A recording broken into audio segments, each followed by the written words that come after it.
Hello, welcome to the part 2 of the how to get your first win in Balatro video. So if you watched yesterday's video, which I'm assuming you did if you've happened upon this video, if not, hello, go watch that one first before I explain everything in this video. We're going to be doing, like I said, just a complete bare bones, brand new wiped profile, red deck white stake run. Which again, red deck and white stake are both the deck and the difficulty that you have unlocked at the beginning of the game, which is why we're doing it that way. And then we have a fresh profile because there's a bunch of mainly jokers, but other items as well that I would have unlocked if I played on this fully unlocked profile that you guys would not have unlocked if you're just playing the game like right after you buy it from Steam. So fresh profile is going to get you, you're going to be seeing things that are maybe more familiar to you. So let's go ahead and reset this third profile here. And now you can see I have Jimbo because Jimbo appears in the menu screen, is I believe why he's unlocked first. But I have nothing unlocked in my collection. I have nothing discovered because I haven't bought anything, and I have everything locked because I haven't actually unlocked, haven't met any of the unlock conditions for any of the jokers. So today's video, I'm just going to be, real quick running through a red deck white stake run. We're going to be discussing, not even necessarily discussing as much as just reiterating things that I said in yesterday's video. I'm going to be going through the motions of okay, this is how you should be spending your money in the shop. I'm making this play because it will generate this value or add this to our score. And I'm just going to explain everything as we go along. And hopefully, you'll learn something along the way and you'll be like, oh, that line of thinking makes sense. Maybe I can apply this to my own games, and maybe eventually I can, get my first win if I haven't gotten that yet, or if I've maybe gotten 1 or 2 wins, maybe I can start getting wins more consistently by adapting some of these strategies. So that's what I hope to cover in today's video. As always, again, would appreciate it immensely if you hit that subscribe button and left a comment on this video saying, wow, Focus Shock, you're so smart and handsome and funny for making this video. Smash like. Anyway, let's get into it, shall we? All right. Yeah, like I said, fresh new profile. You saw me reset the profile. We're just going to go red deck, white stake. The red deck is, again, +1 discard every round, so this deck is going to give us a standard deck of poker cards, and then we'll have our 4 hands and 4 discards. Okay. So the first thing, this is more of a gold stake habit. Usually in white stake, you won't have to worry about this as much, but it's still a very good habit to build right away. So I would suggest that everybody does it, everybody gets accustomed to doing it at, as early on in the game as they can in order to, maximize their, I guess, efficiency for winning runs. Is what is our boss blind? You want to be looking at your boss blind for the ante ahead of time, right? You don't want to be playing against the bosses in this game reactively because sometimes you just can't do that. Oftentimes newer players will just go into the first 2 blinds, go through the motions, play their hands, etc. and so on. Maybe if you're playing a pairs build, you'll play your 3 pairs, get out, go to the big blind, play your 3 pairs, get out, and then suddenly we weren't paying attention to the boss. And the boss is, I can't show you in my collection, editor throw it up on screen. The eye is our boss, which suddenly we can't play our 3 pairs because we didn't read our boss. Boss has no repeat hand type, so we play our first pair. It scores probably half of what we need to get, probably less if we're playing 3 pairs. I digress. Clearly you don't need math skill to be good at this game. Anyway, but we play our first pair, it doesn't score us out, and then no other hand does as well as pairs because we've been scaling our pairs, so then we just die. Right. So for optimal efficiency, obviously you want to be looking at your boss blind as early as possible. Now in the very early antes, round 1 especially, very seldom is there going to be a game even in the highest stakes of difficulty. I play almost exclusively on the gold stake. This is, aside from Balatro multiplayer, this is probably the first time that I've touched the white stake in a handful of months. Aside from filming the background footage of yesterday's video. So I play almost exclusively higher difficulties, and even in higher difficulties, your round 1 boss will very seldom matter, to be fair, but it's still something that you want to look at, right? Like I said, just building good habits. You want to be looking at your boss blinds pretty much as soon as you can be. All right, let me rewind. So I'm playing too fast. I'm used to streaming this game and like having to entertain a chat and like not go into as depth of like explanation. So the opening hand, I don't remember what was in my opening hand. But we had 3 clubs in our opening hand, and then all of the other suits, because we had 3 clubs, were lesser. So we went for the clubs flush because, again, like I said in yesterday's video, especially so if you watched the Dr. Spectred video that I linked in that video, in the description of that video, I should say, flush is just the most consistent round 1 strategy. You can go for straights if you have like 4 to a high straight, 4 in a row, and they're all like 8s or above. That's a pretty good straight angle. If you have a 2 pair, I think is not good enough for full house. Like here we have 2 5s. We only have 1 9 in the deck, but just pretend that we had both of our 9s still in the deck. If we had this 2 pair 9s and 5s, maybe with 4 discards, I would be inclined to go for full house, but I think flush is still usually better. Pretty much the only time where I will ever go for a full house is if I have a 3 of a kind of like 8s or higher. And the 3 of a kind being of 8s is kind of just like vibes based, but like pretty much the only time I will go for a full house is when I have a high ranking 3 of a kind. I think usually when you have just a 2 pair in your hand, you're not going to draw it. So usually I would say like 9 times out of 10, a lot of people use that term like as hyperbole because normally it's not actually 9 times out of 10, but like actually 9 times out of 10, you usually want to go for a flush on your first round. So we had 3 clubs in our opening hand, so I decided to go for the clubs flush. Okay, we're going to do the same thing here.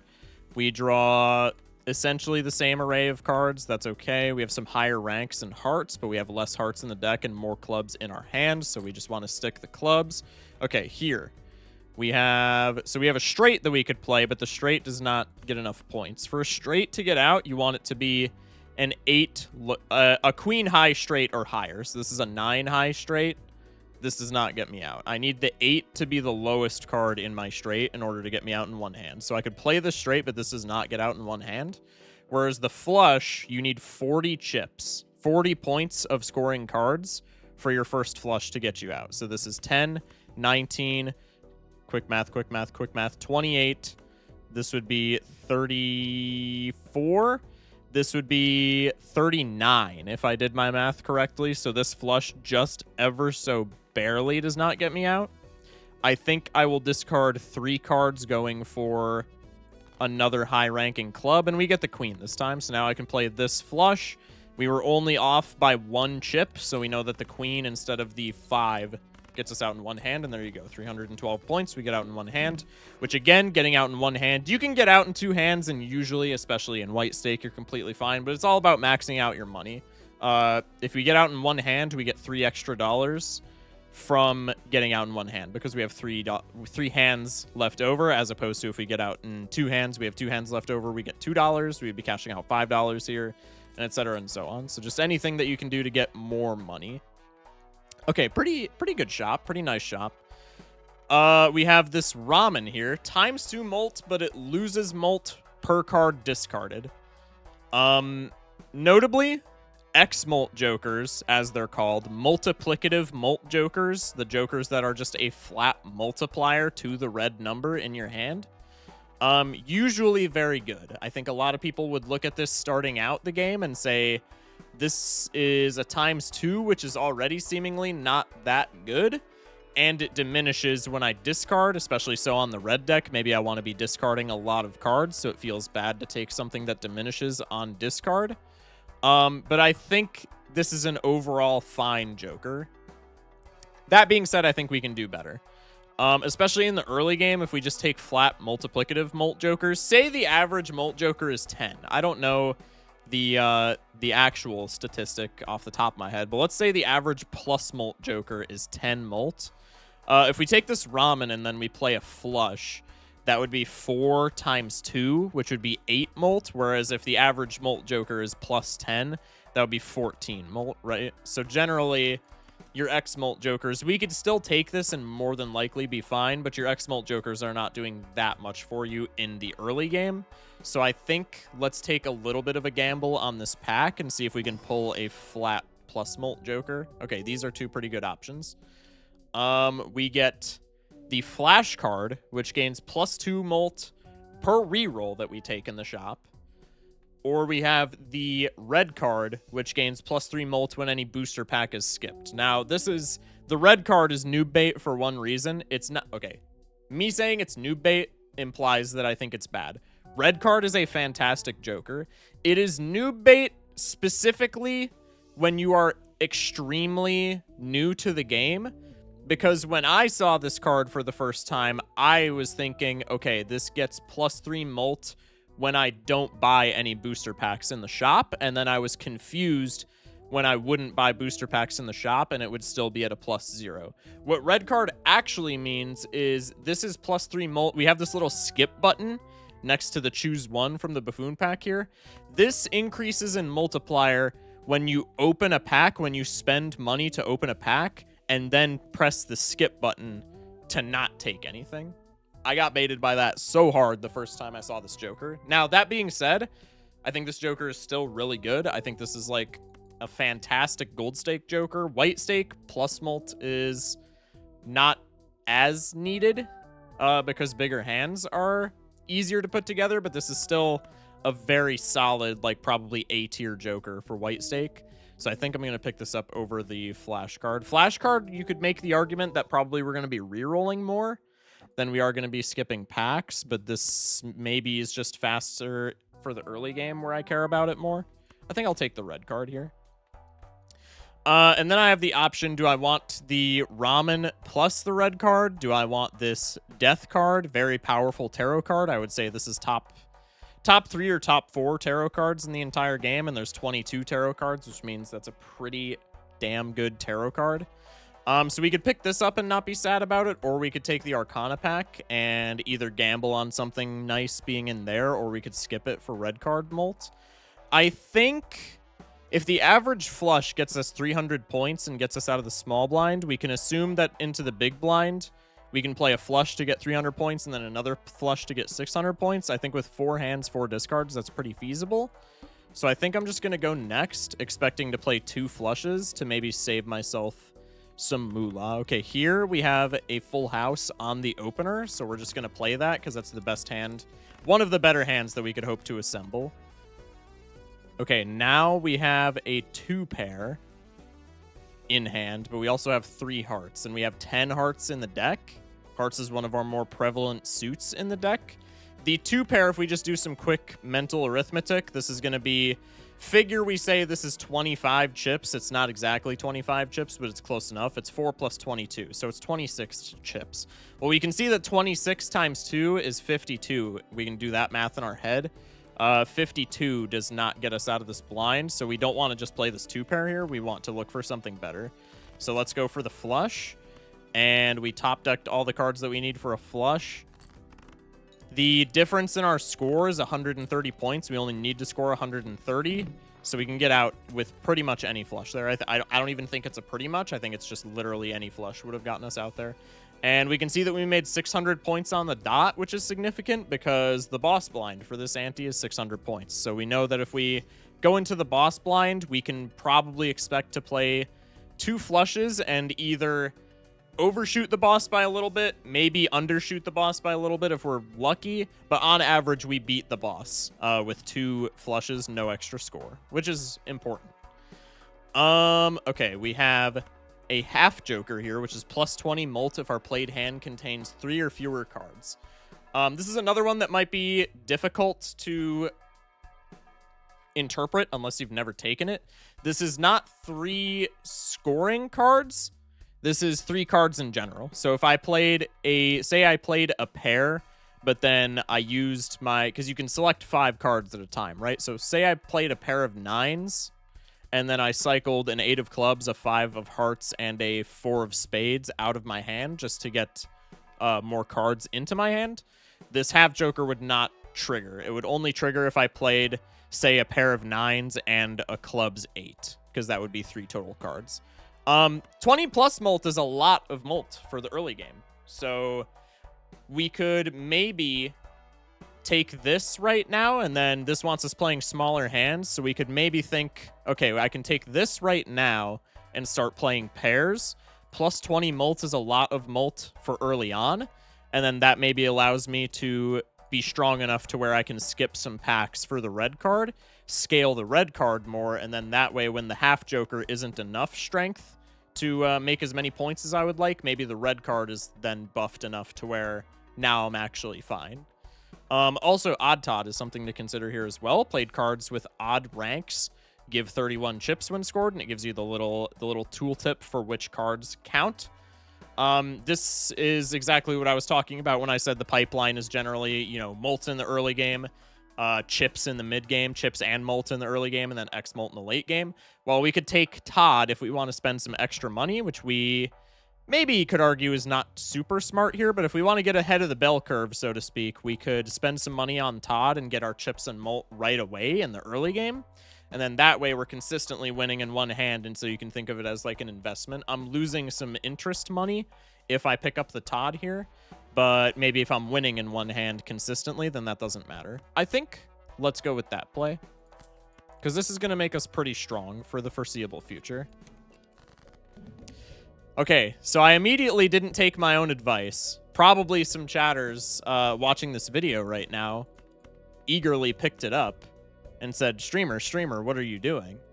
I picked up this halvesies because 20 molt is really good, but the boss says I have to play 5 cards. So this is yet another, this is exactly what I was talking about at the beginning of the video, where you don't want to be playing these bosses reactively. Now, retrospectively, I know that we're going to get out of this boss completely fine. So I still would have bought this half joker even if I was paying attention to my boss. But this is maybe an example where, like, if this was gold stake and maybe this was like eternal or something, or like maybe I didn't have this odd Todd or something and I needed some scoring, I would pick up a halvesies expecting to be safe, and I didn't read my boss, and now oops, I'm dead. So, you know, we reiterated on the you always want to be paying attention to your boss's point right away in the video. So smash like for good preparation. But here we can just play a flush. Like we said earlier, we can probably expect to play 2 flushes and get out. And we also have the Todd. So here, a flush is 516 points, and now I can just play this 3 of a kind as my second hand, and that'll get me out with 432 points, and we overshoot this blind. Pretty good. So a flush with 2 odd Todd hits, plus a 3 of a kind with 3 odd Todd hits was about 1,000 points. So we know that realistically we can get out of this small blind in 2 hands if need be. And that's without half joker as well. Okay. In this shop, we have a 4 of a kind planet level. 4 of a kind scales really well because it's difficult to find. So it gives you a lot of chips and a lot of molt. And we have a square joker, which gains plus 4 chips if your hand has exactly 4 cards. And it works the same way that halvesies does. If you play a hand where it's like a pair of 9s and then a random 3 and a random jack, this will scale. But if you play a 2 pair and cycle a 5th card, this will not scale. Notably, something that, again, probably some people are pointing out as we speak, this guy and these two do not work together because Mars wants you playing 4 cards. It's a 4 of a kind. It wants you playing 4 of the same rank. And Square Joker wants you playing 4 of the same rank. So the halvesies will not trigger with that because halvesies want you playing 3 or fewer. This wants you playing exactly 4. This wants you playing 4 or more. So these are not compatible. So here we have to decide, do I want the halvesies or do I want the Square Joker or do I want the 4 oak level, the 4 of a kind level? Sorry, trying not to like abbreviate and use maybe not noob friendly lingo, so to speak. Here, I think if my red card had any molt whatsoever, I would be taking the Square Joker because the Square Joker is a very phenomenal scaling joker. I might still take it here. I'm going to be broke if I take it is the issue because I'm going to be using a lot of my hands because I'm going to want to be scaling this. That being said, he is very good, so I might take him anyway if this red card gets some value. If I expect to open this buffoon pack and then skip to get red card molt, then I would be spending bare minimum $8, or I would be spending all 11 if I want the 4 of a kind level. I don't think there's any reason that I would take the 4 of a kind level here, but I think Square Joker is definitely an avenue that I could go down. Let's go into the buffoon pack. Okay, this is yet another angle that we could consider. Raised Fist in the pack. Adds double the rank of your lowest ranked card held in hand to Molt. So if you just cycle all of the lower stuff out of your hand, this gives you plus 20 Molt, right? If I have a bunch of these bummy cards in my hand and then like a jack, a queen, and a king, I just cycle all the bummy cards and the jack will trigger and it will give me double the rank of the lowest card. If the lowest card's a jack, this is a free plus 20 Molt. So this is essentially half Joker, but easier to trigger. I think on that note, maybe we just take this and the Square Joker. This is also foil, which gives me a flat 50 chips, which is really nice for my early game. We also have this runner here, which gains a permanent plus 15 chips if played hand contains a straight. So I could completely rotate the other angle and decide to play straights here to scale the runner, and that could just be my chip scaling instead of the Square Joker. But the runner wants me playing straights. Straights also do not work with the half Joker. So the half Joker is probably going no matter what, or we're probably like not playing into the half Joker no matter what. We could still do it with the Raised Fist, but if we want to be cycling a bunch of cards out of our hand to get higher Raised Fist hits, then probably we don't care about the half Joker, and they're both plus 20, so like I can play into the Raised Fist and not be sad about losing half Joker. Or we could skip for 3 red card Molt, but I think trading, even for the long term, scaling this more, I think right now trading 20 Molt for 3 Molt is pretty foolish. 20 Molt and 50 chips. So let's take the Raised Fist. And then with the Raised Fist, probably I take the Square Joker, and then probably the play is my core for chips and Molt will be this foil Raised Fist, this Square Joker, and this red card. And then this Odd Todd and half Joker are kind of just, you know, they're kind of just hanging out. We don't have to sell them right now. There's kind of no point in doing so unless we really want some extra interest money, which I guess we could take. Maybe we sell the Todd here for interest money. That's a pretty decent play. I usually like keeping Jokers in my lineup because the Temperance Tarot card, Throw It Up Editor, gives you more money if you hit it with a lot of Jokers in your lineup. But that's a lot of speculative value, right? So maybe we don't care about that. So maybe right now I see that I'm at $3. I see Odd Todd is $2. Maybe I even see Halvesies is $2 since I was saying we probably don't care about the Halvesies. And maybe I sell the Halvesies to get up to $5. So I just sold the Halvesies for $3 essentially instead of just 2. Here, let's go with the pair. We play 4 cards to scale the Square Joker. That gets me out immediately. So probably we're not going to be scaling the Square Joker a lot, but we do have a lot of Molt, which is fine.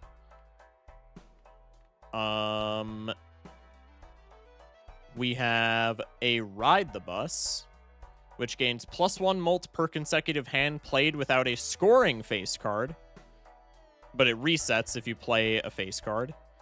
And we have the Photograph, which gives face cards ×2 Molt when scored. So here we have to say which works best for our build. And the answer is Ride the Bus. The Photograph is not bad, but if we're playing lower hands, which we probably are because of the Square Joker, we're probably playing pairs or like 2 pairs. Those scale a lot less quickly.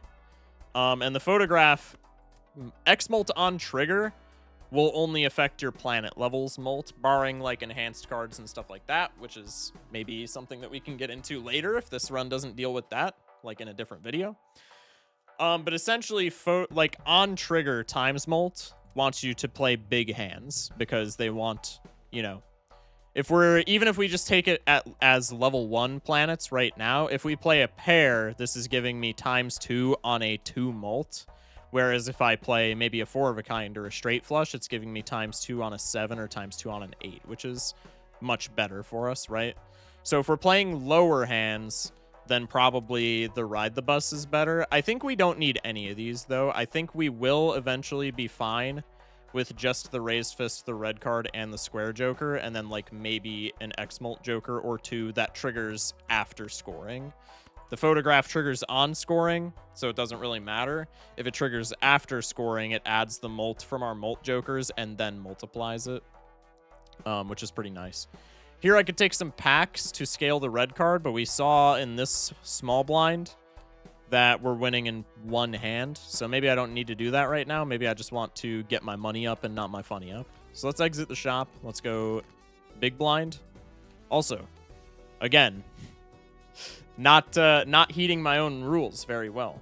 I said pay attention to bosses, and then I didn't look at the boss until just now. Boss says start with 0 discards. Probably with what we're doing, that doesn't matter.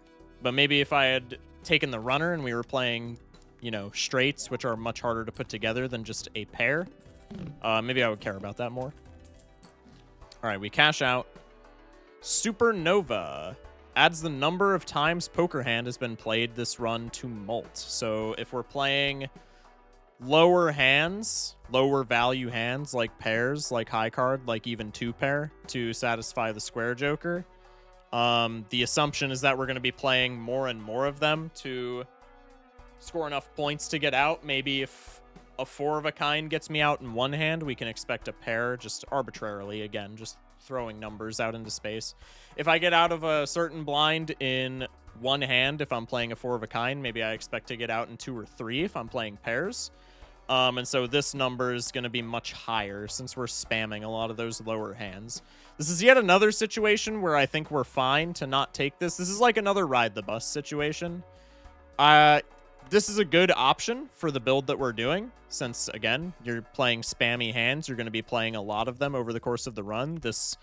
The mult that Supernova would be adding each hand, I would not be surprised if by the end of the game, this was adding like 40 or 50 mult per hand. So you could take it here and be fine, but I think I just want to get my money up, so probably I'm not going to take this. This voucher is something that I'm very fond of. Rerolls cost $2 less. Oftentimes in the white stake, you're going to have, even without an econ joker in your lineup, you're going to have a lot of money if you're playing properly. And so a lot of that money can be invested into rerolling the shop and seeing more of these multiplicative mult jokers that we need to survive the late game. And so I'm very fond of this voucher because this will save you just compounding money down the line, and you can see deeper and deeper into the shop and maybe pull out some multiplicative jokers that you would not otherwise see.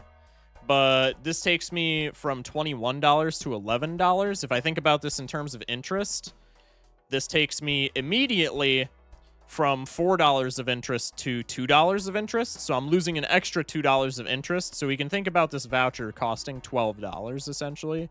And then also if I'm at $11, it's harder because I'm not making much interest to get up to that $25 interest cap. So this is costing me maybe more than $12. So is this worth the $12 investment right now? I think I would almost certainly make my money back on this. But I yapped endlessly in the one video about how, or in yesterday's video, in the one video. I say it like I made it like eons ago. It was literally yesterday. I'm actually recording it the same day that I posted it. But I yapped endlessly about how your money efficiency should be optimal, so to speak. So maybe I don't buy this right now. Maybe I just want to hit that interest cap and take my own advice. So let's go next. Again, boss says no discards, but we're playing pretty easy to assemble hands. I would not be surprised if I needed 2 hands to get out here, but we actually only need 1. So the boss ended up kind of being a nothing burger. $12 cash out. We're at interest cap. Generally, a good habit for once you are at interest cap. We're going to hold that thought. You can see, okay, instinctively, the gold stake player in me came out. Instinctively, I hit this run info button and looked at my blinds before I even went into the small blind. The wall is an extra large blind. This is double the size that a normal boss would be, so this is going to be a tough boss. We're going to need... Normally, any other boss right here would be 4,000 points. This is 8,000 points, so we're going to need an extra plan for that. Anyway, usually the rule that I play by, and obviously this is, you know, at the end of the day, Balatro is not a game of rules. There's going to be certain plays. There's not always going to be a playbook for Balatro, and a lot of it is just going to be you have to learn by doing. But a rule that I usually follow for Balatro runs, and a rule that has treated me well whenever I follow it, is once you get above interest cap, I try to never go below interest cap again, which maybe sounds unintuitive. But you generate a lot of money by being at interest cap, and it adds up over the course of the run. If you're making $5 per blind, that's $15 per ante, and there's 8 antes in the game, so do the math because I can't, but it's a lot of money. Just kidding. But, like, yeah. So, generally, unless it is something extremely strong, which I'll point it out if there's something like that, but, I mean, if you're playing this at home and you're, like, a super new person to the game, probably you're not going to have experience with what's super-duper powerful. So I would say, just as a general rule, unless it's something that you, like, really want to play with, because, again, I mean, this is a video game. It's about having fun. So if you see something funny in the shop, buy it.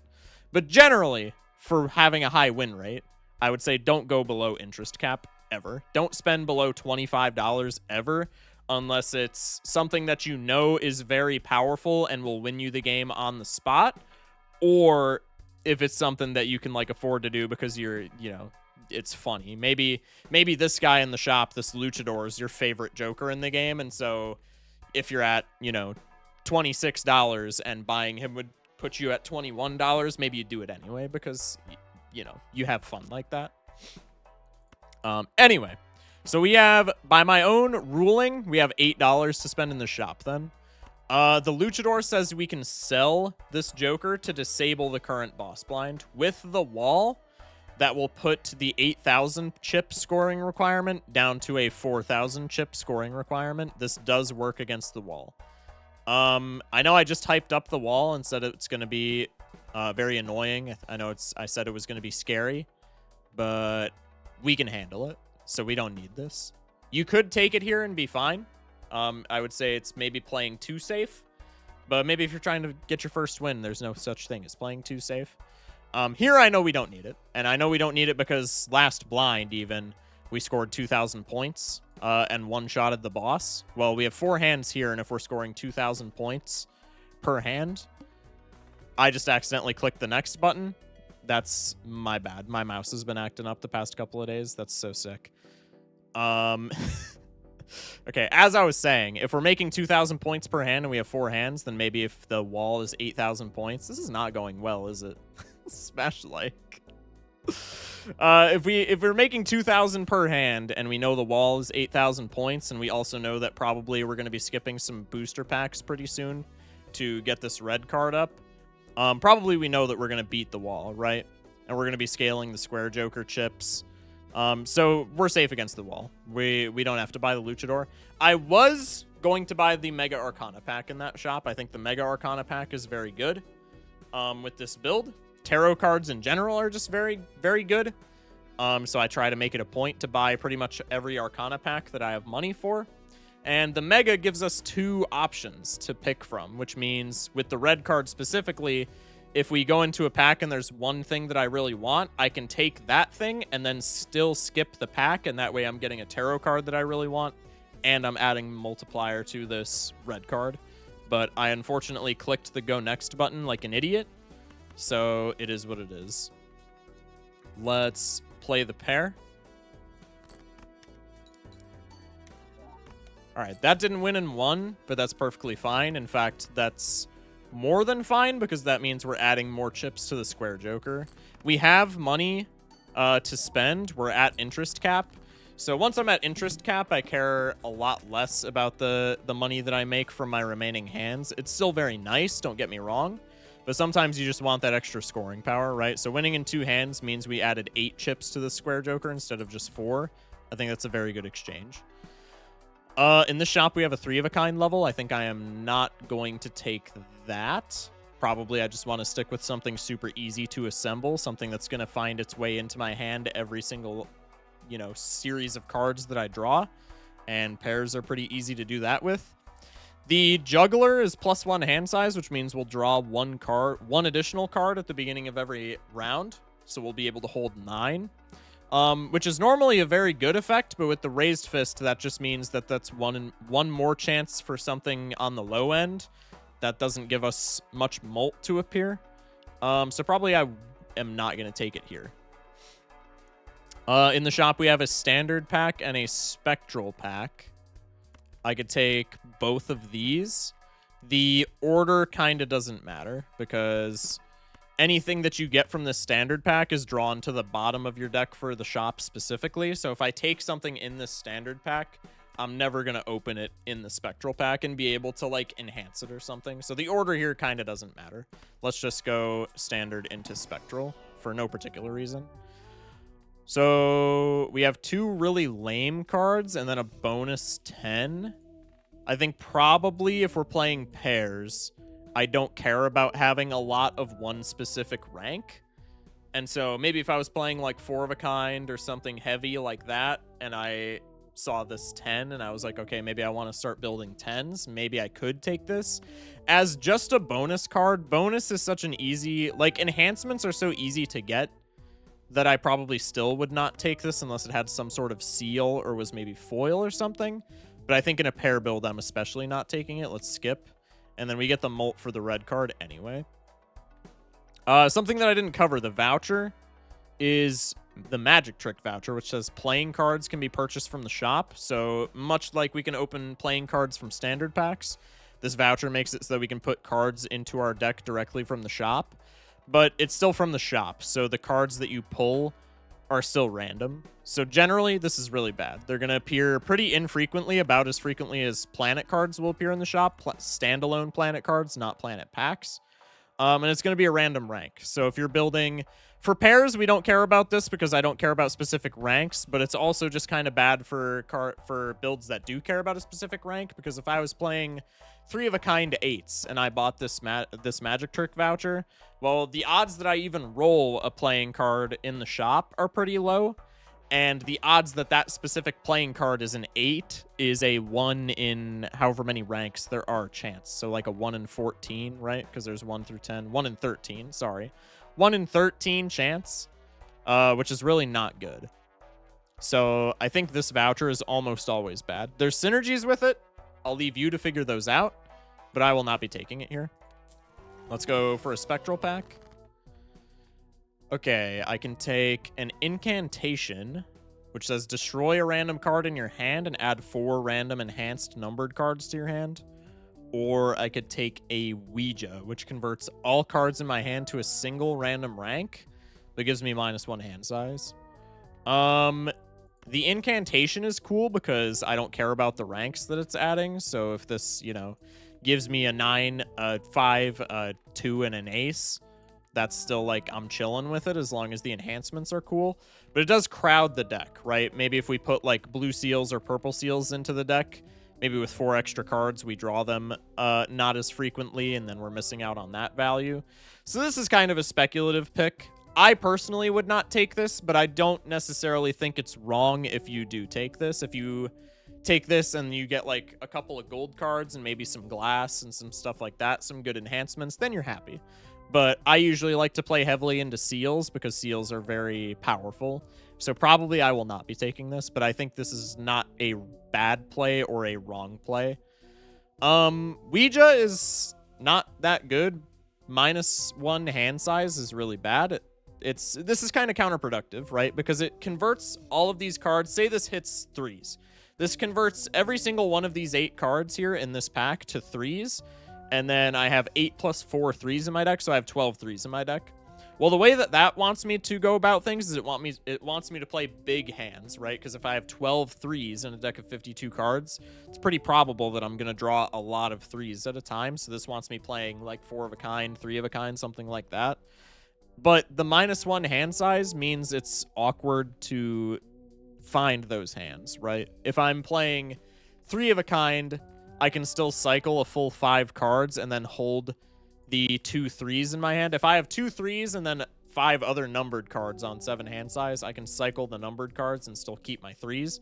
But then I can't keep anything like gold or anything like that in my hand. And then with 4 of a kind, you're stuck cycling 4 cards every time instead of 5 every time, which is, you know, I went over the discard aggressively tip in yesterday's video. It's kind of bad. So I don't like Ouija. Ouija can be good in the early game, in the very early game, like ante 1 or 2, if your run still doesn't have a direction or like a specific hand type that you have figured out you wanted to play. Maybe you take an early Ouija and it hits all kings, and now you go, okay, there's direction with the run. I'm looking for things that work with kings, and I'm working to play 3 of a kind, 4 of a kind, something like that. But for this late in the run, For a build that is very spammy, like pairs, like what I'm doing right now, it doesn't really do anything. And it's just kind of, losing the hand size is just kind of not worth it for what it would do for me. So I'm going to skip it and take some more molt on my red card.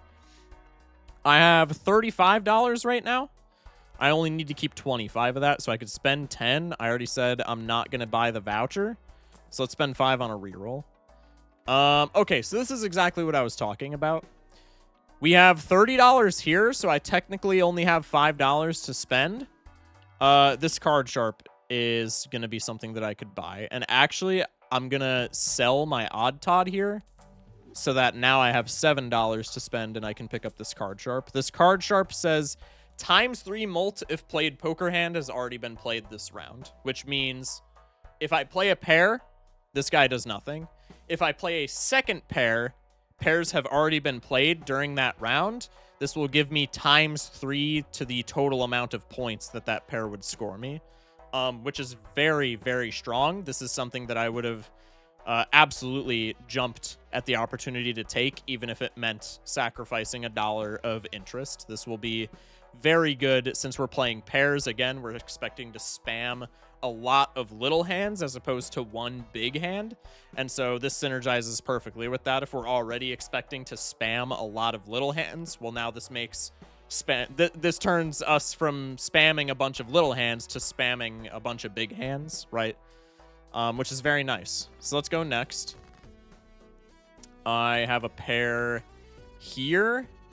And like with the raised fist, you always want to keep your whatever your highest rank is. So I play my pair because pairs just scale faster than high card. That's why I haven't been playing like, maybe 6 high looks more intuitive because I would be getting more raised fist value. But generally pairs just scale a bit better. We could have played high card here. It's kind of just a preference thing. But here I play the pair of 8s, and then we can only play 4 cards if we want to add chips to the square joker. The lowest 2 other cards that I can play in my hand are this 4 and this 2. So I cycle them out for raised fist to trigger for like a higher value. And then here, same type of thing. We play the pair of 5s. The 2 lowest cards in hand besides that are the 6 and the 3. So we ship those. And now since I've played a pair, card sharp is going to trigger. That took us from scoring about 2,000 points to scoring about 8,000 points. So maybe we scored a bit more than 2,000. I really wasn't paying attention. I guess the math adds up if we scored like 2,500 the first time and then we score 7,500 the second time. So card sharp is really, really good. Here, the Supernova comes back. I already said that Supernova was going to be good for this build. I passed it the first time because I didn't want to spend money on it. I wanted to save up my money for interest. Now I have $12 to spend in the shop, so I'm perfectly fine with picking up the Supernova here. That is completely fine by me. And then I have $7 to spend in the shop. I could take a Moon card, but if I'm playing pairs, probably I don't care that much about what suit my deck is. So let's maybe just take one of these packs. Let's take a Celestial pack, see if I can't get my Mercury level to be a bit higher. And you can see that I must have put enough things in my collection to unlock the blue deck. So we're already getting some unlocks here. Let's go for the Mercury card. Go next. Wall is going to be pretty much free. We saw last blind that we scored 10,000 points after 2 pairs, and we're going to score even more than that this time because our square joker is going to have more chips. Our Supernova is going to add more molt, and we have a pair level, so the pair level, the pair being at level 2 adds more to both of those numbers. So it's still probably going to take us, 2 pairs to get out, but now instead of scoring 10,000, probably we're going to score, what is this, like 16,000, maybe 17,000? 17,000. Not too bad. Unlocked another Joker. I'll go through unlocks at the end. And we unlocked the Showman. This is news to me. I actually didn't know that you could see things that you unlocked in the same run that you unlocked them. We saw that notification. I guess my face cam was blocking it. We saw a notification that we unlocked this Showman Joker just now. And he showed up in the very next... We unlocked him literally as we were winning the wall. And now he is just chilling in the shop. I had no idea that you could see Jokers that you just unlocked in the same run. So look at that. 800 hours in this game, and I'm still learning something new. This set of blinds, we saw we were making 17,000 points the last boss with 2 pairs. The highest level, the highest blind in this ante is 10,000 points. So we are turbo omega super duper chilling here. So we can, you know, spend a bunch of money and be happy with ourselves. Paintbrush says +1 hand size. I talked a bit earlier about how the juggler is kind of bad if we want raised fist value, because +1 hand size means +1 opportunity to draw just like kind of a bad card that we would want to throw away normally. But hand size is still like generically good, and we need the molt from raised fist less when we have the red card and the supernova already boosting our score. The red card and the supernova together is 15 molt, and then the card sharp is ×3 to that if we play more than 1 pair in a round. So maybe I take this. Hand size is just very generically good because you can hold on to. There are a lot of cards like steel, like gold, like blue seals, where if you hold them in your hand, you get some kind of reward. So generally, a lot of hand size is very nice because you can hold more of those cards. Maybe we don't need it right now because we don't have any of those cards in my deck right this second. So maybe let's take some packs first. Let's go into the Celestial pack first. This does not have any of the hands that I want to play, so we'll just skip it instead of taking a random planet card, and then that'll boost our red card's score. Let's take the Arcana pack as well. We get a Wheel of Fortune, which is a 1 in 4 to add some kind of buff to one of our jokers. We get Steel, which is what I was talking about with the extra hand size. We can hold more steel in hand, and then that's pretty cool.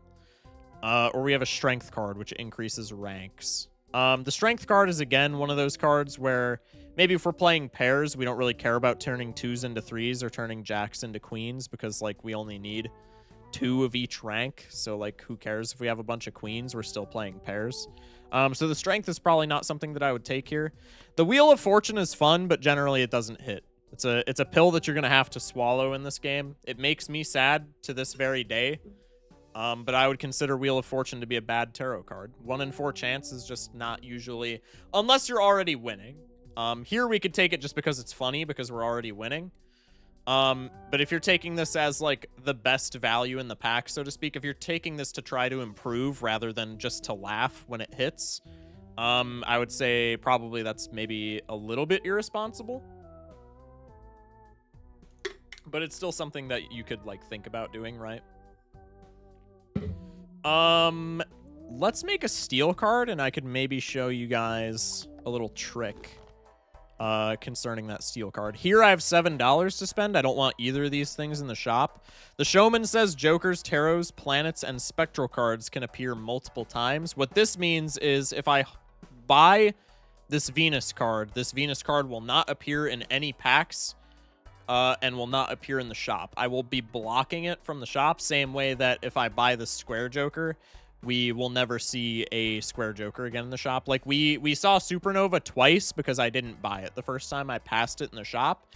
If I would have bought Supernova the first time that we saw it, this Supernova would be something different because the game doesn't allow you to have 2 Supernovas at once unless you do, like, very specific things. Like, copy it somehow with, like, some sort of Spectral card. Showman would allow me to see 2 Supernovas in the shop, but that's not something that I really care about necessarily. It's not worth sacrificing some kind of scoring Joker just on the prospect that, like, generally you want Showman so that you see another copy of your strongest Joker. My strongest Joker right now is the Card Sharp, which, like, another Card Sharp would be cool, but you kind of have to look at it from the sense of I am banking that I hit 1 extra Card Sharp in a sea of, I don't know how many Jokers you have unlocked at the beginning of the game, but let's just say it's 100 out of the 150 that there are to unlock. So you're banking that you're going to pull a Card Sharp from those 100 Jokers if you're carrying a Showman. Generally, that's not going to happen, so I think this guy is not super worth it. So we could reroll here since we have money to spend, but if I reroll, I'm spending $5. I'm going to be at $27. That leaves me with $2 to spend. any consumable in the shop is going to be $3, and any joker is going to be, unless it is credit card exactly, editor put up a picture. Unless it is exactly credit card, any joker is going to be $3 or more. So if I only have $2 to spend after rerolling, I can't buy anything. So then what was the point of rerolling? So let's go next. Let's not reroll. In the blind, I can play a pair and then follow it up with another pair. Just same type of thing that we've been doing this whole time. If it ain't broke, don't fix it, chat. Same type of thing.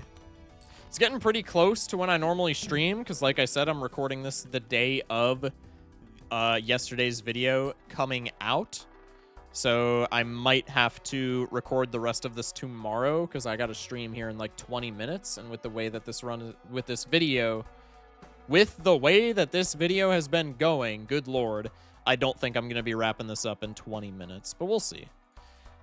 This shop, I don't care about high cards. Even Steven says played cards with even ranks give 4 mult when scored. This is the multiplier counterpart to the odd Todd that we picked up earlier. Our plus mult is kind of in a good spot. It's not kind of in a good spot. It's in a really good spot. So probably I don't need this. I don't need to like sell anything to get rid of, to buy this, right? So I have $17 to spend in the shop. Let's spend 12 of that on the packs, and then we can hold 5. Here, I can do what I was talking about with the Arcana pack earlier that I skipped on accident. I can take this Mercury card because I really want to level up my pairs. And then none of these cards really mean anything to me since I only want to be playing pairs. So, like, what's the point in leveling up any of these other goofballs? So now I can just skip. And since I skipped, even though I still took something, I still technically skipped. So the red card gets a buff as well. And then let's go into the standard pack. Here we have a queen, a glass card, and a steel card.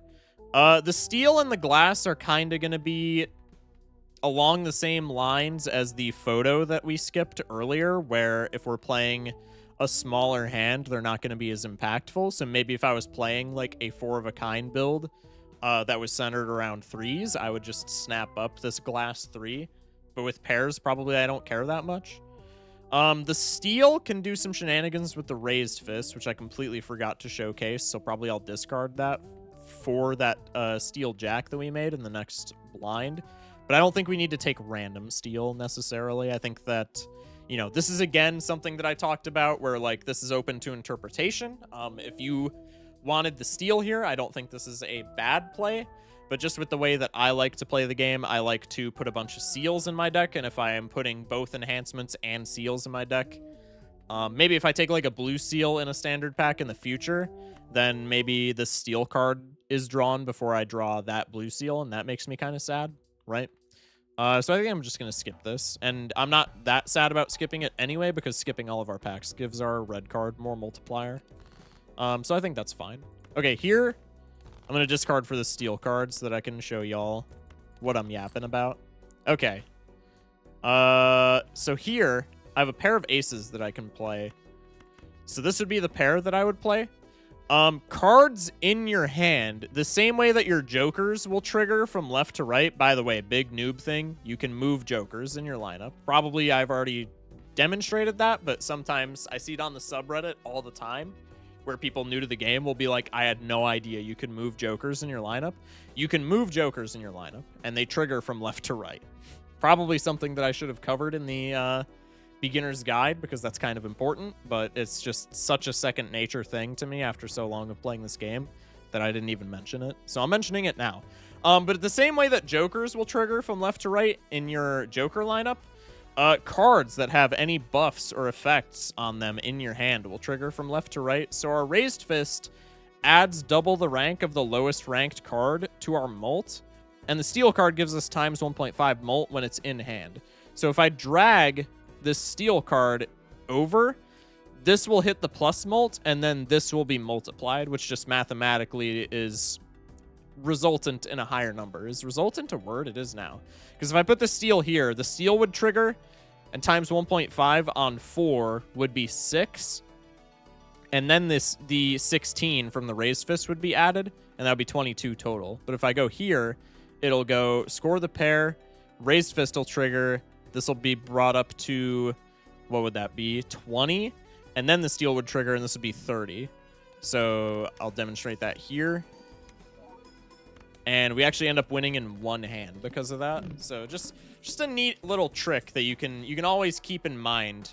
Interactions like that, it'll make your life, excuse me, a bit easier. I do want this voucher just because I am a sucker for held in hand stuff. And so if I'm taking this voucher, I will have $32 in the bank. I'll have 7 to spend. I don't care about this Neptune card. This Joker gives me Molt when I play spades. I don't much care about that. And so if I'm taking this voucher, which I'm going to do right now, then I can only buy one of these packs. Well, my Jokers are pretty much set. I could realistically see myself playing the rest of the game with this exact lineup of Jokers. We have our chips, we have our Molt, we have our X-Molt, and then this guy is both chips and Molt in one. So we have a lot of chips, a lot of Molt, and we have an X-Molt Joker. We can win with this lineup. So maybe I just want the Arcana packs more than I want a Joker, because there's a very limited pool of Jokers that I would take over something in our lineup right now. Essentially, the only thing that I would take over what we have right now is like another Card Sharp-esque Joker, another like multiplicative Joker.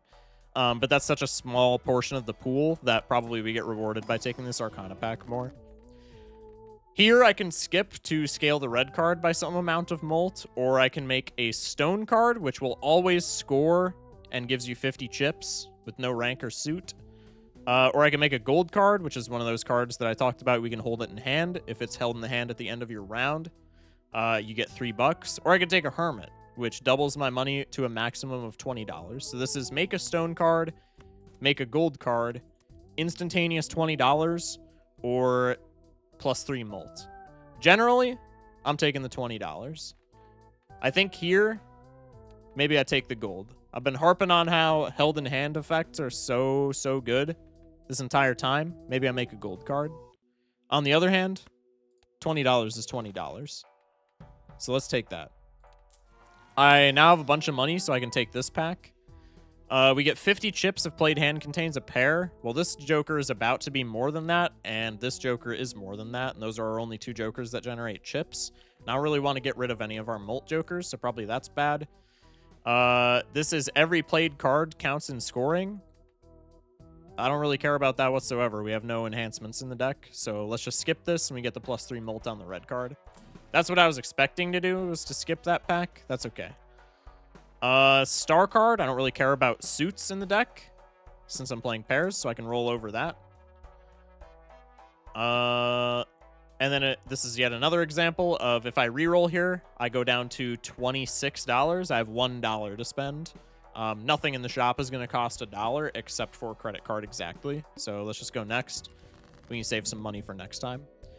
Boss says decrease level of played hand. So this is something where maybe some mental arithmetic can save you some headache. Here we're probably expecting to play 2 pairs to get out. If I play 2 pairs to get out, that will take my pair level back down to level 1 because it'll be -2 levels since we're playing 2 hands. I can actually play high card to get out here though. In theory. It's going to be less chips and Molt because of the planet level. It's going to be less Molt because of the raised fist in this specific instance, because I have to leave the 3 in hand if I don't want to play the pair. And it's going to be less Molt because of the supernova, because I played 0 high cards this game as opposed to 12 pairs. But if we've been paying attention to our score, we've been absolutely blasting through the blinds in 2 hands every single time. We've been overshooting the score by just such an immense amount of points, it's not even funny.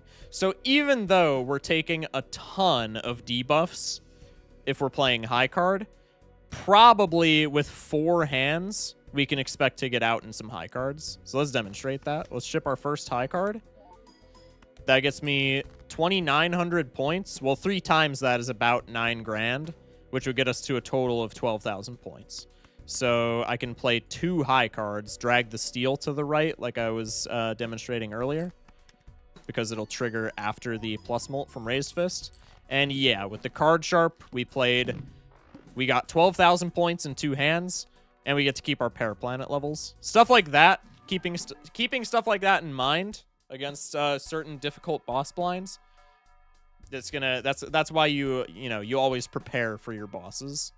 You always keep stuff like that in mind. That will make you such an incredibly such a like much better player if you keep stuff like that in mind.